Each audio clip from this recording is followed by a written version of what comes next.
বলেন না সুবহানাল্লাহ। এটার দ্বারা এটাই প্রমাণ হয় যে কুরবানিটা শুধু বড় পশু আর জানোয়ার, দামি পশু আর জানোয়ার কুরবানি করলে হয় না, বরঞ্চ নিয়তকে সহিহ করতে হয়। আল্লাহ রাব্বুল আলামিন দামি পশু দেখে না, নিয়ত দেখে বান্দার অন্তরের মধ্যে কি আছে। আল্লাহ রাব্বুল আলামিন হাবিলের কুরবানিকে কবুল করলেন, কাবিলের কুরবানিকে কবুল করলেন না। কাবিল চিন্তা করলো, না না, হতে পারে না, আমার যে সুন্দর বোন সেটা হাবিলের বিবি হয়ে যাবে, আমার ভাগ্যে কালো বিবি মিলবে না, আমি এটা মানতে পারি না। পৃথিবীর ইতিহাসে সর্বপ্রথম যে হত্যা সংগঠন হয়েছিল সেটা একমাত্র নারীর মাধ্যম দ্বারা দুনিয়ার মধ্যে প্রতিষ্ঠিত হয়েছিল। দুনিয়ার মধ্যে যত ফিতনা ফাসাদ হয়, সবচেয়ে বেশি ফিতনা ফাসাদ হয় একমাত্র নারীর মাধ্যম দ্বারা। কিসের মাধ্যম দ্বারা বলেন? নারীর মাধ্যম দ্বারা। পৃথিবীর ইতিহাসে সর্বপ্রথম হত্যা সূচনা হয়, ফাসাদ সূচনা হয় নারীর মাধ্যম দ্বারা। এজন্য আল্লাহ রাব্বুল আলামিন বলেন, দুনিয়ার মধ্যে যত হত্যা ফাসাদ হবে, যত মানুষকে হত্যা করা হবে, খুন করা হবে, সমস্ত হত্যা খুনের একটা পার্সেন্টেজ গুনাহ কাবিলের আমলনামায় জমা হয়ে যাবে। আপনি যদি দুনিয়ার মধ্যে কাউকে একটা ভালো শিক্ষা দিয়ে থাকেন, ভালো একটা দিক নির্দেশনা দিয়ে থাকেন, ভালো কোনো কাজ কাউকে দেখিয়ে থাকেন, তাহলে পৃথিবীর ইতিহাসে এই কাজ যতদিন সংগঠিত হবে ততদিন কিয়ামত পর্যন্ত আপনার আমলনামার মধ্যে সদকায়ে জারিয়ার সিলসিলা সব বসতেই থাকবে, বসতেই থাকবে। সুবহানাল্লাহ বলবেন না? আপনি যদি কাউকে একটা দ্বীনি ইলম শিক্ষা দিয়ে থাকেন, কাউকে একটা ভালো কাজ শিক্ষা দিয়ে থাকেন, যে সে শিখলো, সে আরেকজনকে শিক্ষা দেবে, সে আরেকজনকে শিক্ষা দেবে, এভাবে কিয়ামত পর্যন্ত যে দুনিয়ার মধ্যে জারি থাকবে। আর যতদিন এই আমল জারি থাকবে ততদিন আপনি সওয়াব পেতেই থাকবেন।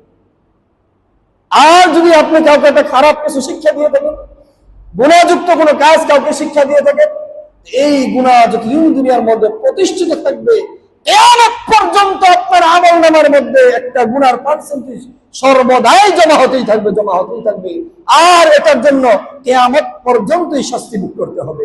আর আপনি নামাজিও হন, হাজী হন, যত বড় আলেম হন, যত বড় বড় বুজুর্গ হন না কেন, কোনো লাভ নাই যদি দুনিয়ার মধ্যে আপনি খারাপ কোনো জিনিস কাউকে শিক্ষা দিয়ে থাকেন। এজন্য কাবিল যে পৃথিবীর ইতিহাসে সর্বপ্রথম মানুষ হত্যা করেছিল, এটার জন্য কিয়ামত পর্যন্ত এই মানুষ হত্যা যত দুনিয়ার মধ্যে হবে, প্রত্যেকটা হত্যার জন্য পার্সেন্টেজ একটা গুনাহ তার আমলনামার মধ্যে জমা হতে। কাবিল ডাক দিয়ে বলে, ক্বালা লা আকতুলান্নাক, যে আমি অবশ্যই তোমাকে হত্যা করব। কাবিল তার আপন ভাইকে হত্যা করে ফেললো, হাবিলকে হত্যা করে ফেললো। কিতাবের মধ্যে এসেছে হাবিলকে হত্যা করার পর 1 বছর পর্যন্ত কাদের মধ্যে লাশটা নিয়ে দৌড়াই। আমার কিতাবের মধ্যে এসেছে 1 বছর পর্যন্ত নিজের ভাইটাকে বুকের মধ্যে জড়ায় কান্না করে আর বলে, আফসোস, শয়তানের ধোঁকায় পড়ে আমি আমার আপন ভাইকে হত্যা করে ফেললাম। কি করলাম, এটা আমার দ্বারা কিভাবে হয়ে গেল।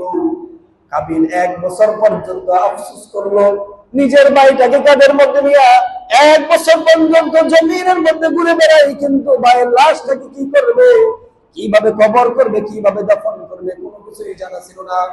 1 বছর পরে আল্লাহ রাব্বুল আলামিন একটা কাকের মাধ্যম দ্বারা কবর করার শিক্ষা দেয়। একটা কাক, মরা একটা কাক নিয়ে এসে কাবিলের সামনে বসে যায়।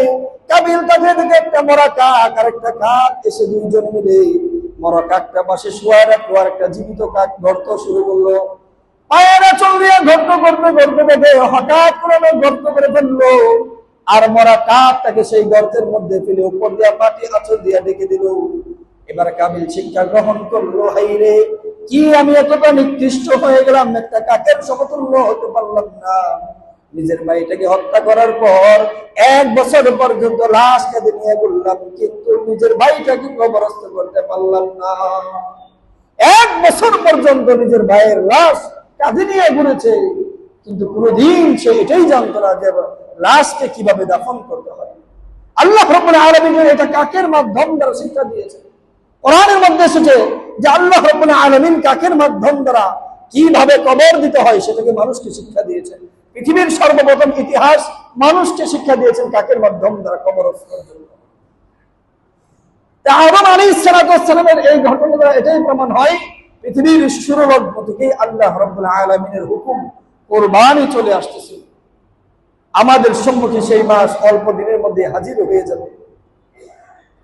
সেই কুরবানি করা ওয়াজিব। কুরবানি মানে শুধু পশু জবাই করা না, কুরবানি মানে শুধু গোশত খাওয়া না, কুরবানি মানে এটাই না সমাজের মধ্যে সবচেয়ে দামি একটা গরু কিনে এনে সবাইকে ডাক ঢোল পিটিয়ে দেখিয়ে তারপর কুরবানি করবে, এটার নাম কুরবানি না। ইন্নামাল আ'মালু বিন্নিয়াত। আল্লাহ রাব্বুল আলামিন কখনো বান্দার পশু কত দামি, পশু কত বড় সেটা দেখে না। আল্লাহ রাব্বুল আলামিন দেখে বান্দা কিসের জন্য তুমি কুরবানি দিতেছো, কাকে খুশি করার জন্য তুমি কুরবানি দিতেছো। আল্লাহ তাআলা অন্তর দেখে, নিয়ত দেখে, বড় পশু দেখে না। হাবিল সে তার অন্তর থেকে চিন্তা করছিল যে আল্লাহর হুকুম হয়েছে কুরবানি করার জন্য, সে তার সাধ্য অনুযায়ী সবচেয়ে ভালো যে পশুটা ছিল সেটাকেই কুরবানি করেছিল। আর কাবিল তচ্ছিল্য করে একেবারে নিকৃষ্টতম যে সমস্ত শস্য ছিল সেগুলা কুরবানি করেছিল। এটা দ্বারা এটাই প্রমাণ হয় যে আপনি যদি যেটাই কুরবানি করেন, নিয়ত যদি সহি না থাকে তাহলে কুরবানি কবুল হবে না। কুরবানি কবুল হবে? কুরবানি কবুল হবে না।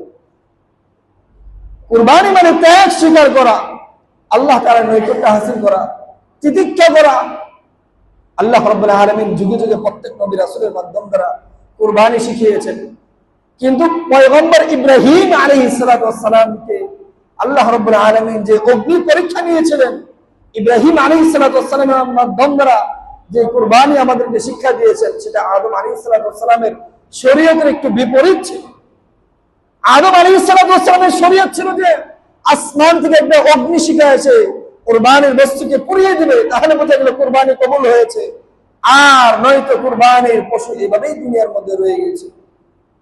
সেই বিধানটা যদি দুনিয়ার মধ্যে এখনো জারি থাকতো, আমি মনে করি 70% মানুষের কুরবানি কবুল হতো না।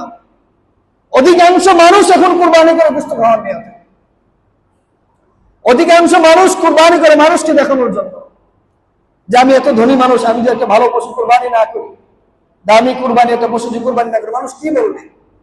আর যদি কুরবানি না করি তাহলে ঈদের দিন আমার ছেলে সন্তান তারা কোথায় মানুষের দ্বারে দ্বারে যাবে গোশতের জন্য, গোশত খাওয়ার নিয়তে কুরবানি করে। আল্লাহ রাব্বুল আলামিন কুরবানিকে এজন্য শিক্ষা দিয়েছিলেন, কুরবানির মাধ্যম দ্বারা আল্লাহ তাআলার নৈকট্য হাসিল করা যায়, ত্যাগ এবং বিনয় শিক্ষা দিয়েছিলেন। আজকে তার সম্পূর্ণ বিপরীত। আল্লাহ রাব্বুল আলামিন পয়গম্বর ইব্রাহিম আলাইহিস সালামকে যে কুরবানির অগ্নি পরীক্ষা দিয়েছিলেন সেটা অত্যন্ত ভয়াবহ ছিল। সেটা এই জামানার মানুষকে দিলে মানুষ কখনোই করতে পারত না। পয়গম্বর ইব্রাহিম আলাইহিস সালামের ৮৬ বছর বয়স অতিবাহিত হয়ে গেল, কিন্তু তার একটা সন্তানও ছিল না। কত বছর বয়স বলেন? ৮৬ বছর বয়স। কত বছর বয়স? ৮৬ বছর বয়স হয়ে গেল, কিন্তু আজও পর্যন্ত ইব্রাহিম আলাইহিস সালামের একটা সন্তান দুনিয়ার মধ্যে ভূমিষ্ঠ হয়নি। হযরত সারা আলাইহিস সালাম চিন্তা করলেন, আল্লাহ তাআলা মনে হয় আমাকে বান্দাই বানিয়ে দিয়েছে, আমার দ্বারা মনে হয় দুনিয়ার মধ্যে আর কোনো ছেলে সন্তান আসবে না। ফেরাউন হযরত সারা আলাইহিস সালামের জন্য হযরত হাজরা আলাইহিস সালামকে দাসী বানিয়ে পাঠিয়েছিলেন যে যাও তুমি সারার জন্য দাসী হিসেবে গিয়ে তার খেদমত করো। সারা আলাইহিস সালামের কাছে যখন হাজরা আলাইহিস সালাম আসলেন, হাজরা আলাইহিস সালামকে সারা আলাইহিস সালাম ইব্রাহিম আলাইহিস সালামের খেদমতে নিযুক্ত করে দিলেন এবং বিবাহ বন্ধনে আবদ্ধ করলেন। ৮৬ বছর বয়সে আল্লাহ রাব্বুল আলামিনের কাছে ইব্রাহিম আলাইহিস সালাম দোয়া করলেন, রব্বি হাবলি মিনাস সালিহিন, যে হে আল্লাহ আপনি আমাকে একটা নেককার সন্তান দান করেন। রব্বি হাবলি মিনাস সালিহিন, হে আল্লাহ আপনি আমাকে একটা নেককার সন্তান দান করেন। আজকে আমরা সন্তান চাই যত মাজারের কাছে গিয়া, যত পীরের কাছে গিয়া, যে পীর আমাদেরকে সন্তান দিবে। সন্তান দেওয়ার মালিক কে?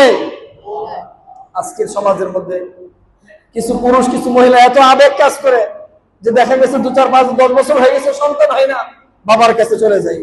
মাজারে গরু মানে, মাজারে সিংহী মানে, মাজারে গিয়া গিয়া বলে বাবা আমাকে একটা পুত্র সন্তান দাও। বাবার মাজারে গিয়া বাবার পা ধোয়া পানি খায় সন্তানের জন্য। বলেন না? সন্তান দেওয়ার মালিক আল্লাহ তাআলা, আল্লাহ তাআলা কাছে চান। ইব্রাহিম আলাইহিস সালাতু ওয়াস সালামকে আল্লাহ রাব্বুল আলামিন ৮৬ বছর বয়সে পুত্র সন্তান দান করেছেন। হাজরা আলাইহিস সালাতু ওয়াস সালামের গর্ভ থেকে, সারা আলাইহিস সালাতু ওয়াস সালামের গর্ভ থেকে আল্লাহ রাব্বুল আলামিন ইব্রাহিম আলাইহিস সালাতু ওয়াস সালামের যখন ১২০ বছর, সারা আলাইহিস সালাতু ওয়াস সালামের বয়স যখন ৯৯ বছর, তখন আল্লাহ রাব্বুল আলামিন সারা আলাইহিস সালাতু ওয়াস সালামের গর্ভ থেকেও সন্তান দান করেছিলেন। আল্লাহ রাব্বুল আলামিন যে কোনো সময় বান্দাকে সন্তান দান করতে পারে। তার মানে এই না যে মাজারে গিয়ে সন্তান চাইতে হবে। ঘটনা অনেক লম্বা, ইতিহাস অনেক লম্বা, সংক্ষেপে বলতেছি। আল্লাহর হুকুমে যখন আল্লাহ রাব্বুল আলামিন পয়গম্বর ইব্রাহিম আলাইহিস সালাতু ওয়াস সালামকে প্রথম পুত্র সন্তান দান করলেন, নাম রাখলেন হযরত ইসমাঈল আলাইহিস সালাতু ওয়াস সালাম। আল্লাহ রাব্বুল আলামিন ইব্রাহিম আলাইহিস সালাতু ওয়াস সালামকে পুত্র সন্তান দান করার পর হঠাৎ যখন ইব্রাহিম আলাইহিস সালাতু ওয়াস সালাম ঘুমের মধ্যে গেলেন, এমন সময় স্বপ্নের মধ্যে দেখে আল্লাহ রাব্বুল আলামিন বলতেছে, ইব্রাহিম, তোমার সবচেয়ে আপন নিকটতম বস্তু রাখা তুমি আমি আল্লাহর রাস্তায় কুরবানি করো। ইব্রাহিম আলাইহিস সালাতু ওয়াস সালাম অবাক হয়ে গেল, কি দেখলাম এটা? ঘুমের ঘরের মধ্যে কি এটা দেখলাম? আশ্চর্য হয়ে গেল। ইব্রাহিম আলাইহিস সালাতু ওয়াস সালামের সন্তান যখন ১৩ বছর বয়সে উপনীত হলো, নিজের পিতার সাথে চলতে ফিরতে শুরু করলো। এমন সময় আল্লাহ রাব্বুল আলামিন আবার স্বপ্নে দেখাইলেন, ইব্রাহিম, তোমার সবচেয়ে আপন প্রিয় জিনিসটা বস্তুটাকে তুমি আল্লাহর রাস্তায় কুরবানি করো। ইব্রাহিম আলাইহিস সালাতু ওয়াস সালাম আবার তৃতীয় দিন যখন দেখলেন, আল্লাহ রাব্বুল আলামিন আবার দেখাইতেছে, ইব্রাহিম, তোমার সবচেয়ে প্রিয় বস্তুটা তুমি আল্লাহর রাস্তায় কুরবানি